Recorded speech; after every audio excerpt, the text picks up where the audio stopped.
Mayandolo. And I'm Raging Rebel. And we are Two Kings. This week we'll be talking about a little R&R. I stole that from her. Relationships and religion. Yep. We'll be talking about the negatives and positives of being in a relationship with someone who is not the same religion as you, and also someone who does share your religion. We're also going to be touching on our religious views. And yeah, so you want me to take it away or you want to go? I'll go. Okay, so my personal religion is Christian. And I'm not one of those strict Christians where I feel like, oh, if you're a Christian, you're not supposed to get a tattoo, because clearly I have one. I have piercings. I just know that I have a divine relationship with God, and I know what I believe. And that's the only important thing. However, I know that if I was in a relationship with a person with a different religious view, we would clash. I mean, yeah, that does happen a lot. For me, also, I am a Christian. I don't really like to call it Christian because, like, that has a negative connotation in my opinion. People hear Christian and they're just like, oh, you have a stick up your ass. No, I don't. But, you know, my thing is, you know, I have a relationship with Jesus Christ only. And because of that, only He can judge me. Only God can judge me. Exactly. Christians these days seem to like have a whole nice thing about like monitoring, and they cherry pick all these different laws from the Old Testament that we should follow, and it's like, y'all do realize that that is kind of obsolete right now, you know? So like they say, oh, Christians can't have piercings, Christians can't curse, they can't have tattoos, they can't do this, do that, do that. I could do whatever the hell I want to do, and if you have another opinion, you can go ahead and judge me, but you're gonna be in some deep shit, obviously, and you can, oh God, okay, whatever. Anyway, I'm chill.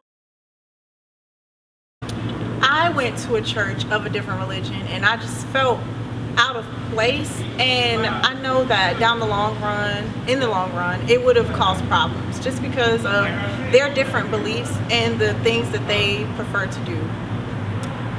For me, I know that my parents were in separate religions. They were both in Christianity, but they were different sects.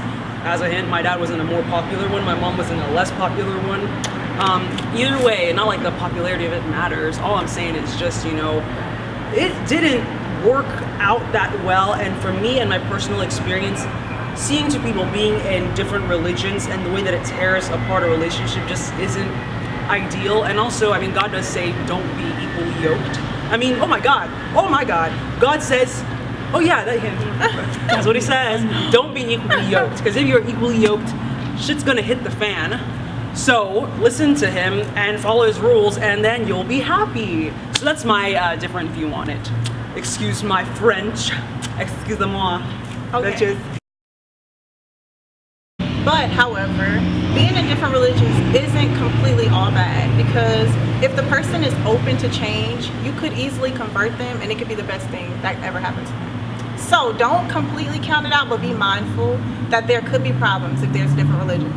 My view is slightly different. I would say don't even venture into that valley, because you're gonna fall and you're gonna get lost, and the National Guard will not be able to find your carcass. So for me, you know, some people do go in thinking that they can easily convert the person they're with. What do they call it? Missionary dating, or screw to convert. I don't know what it's called. Listen, it's called something, and they do it, and it's like, y'all do realize that human beings don't change. My mom and dad, that's another wonderful example. They went in thinking that, you know, they could easily compromise, and one of them, not the woman, decided that they would not be nice and compromising and try to accommodate the other person, and that's where feces hit the fan in the most grand way, spectacularly possible. So my thing is, do not venture into that at all. If you know what you are, go ahead and stick with it. If you know you want to be in something else, go ahead and stick with that. That's just my take on it. We want to thank you all, of course, again, for your views and your devotion to us. We love you so much. Last week from our video, things that piss us off, we have 44 views. You want to give us the date? It was 3 days ago. 3 days ago. Today's October 8th. October 8th, 2015, and we are just so happy. We love you all so much. And we almost have 100 likes. No, I lied. 100 views on our first video, and we just want to say thank you. Thank you! Mama, we almost made it. We almost made it, Mom. You're going to see us on TV. With that, guys, we want to say thanks again, and we will see you next week in our next video. You want to close this out? Give the camera a close-up of your face. Just feel me. Oh, deal with me. These scars tell the story, these bars put me in history. Quiet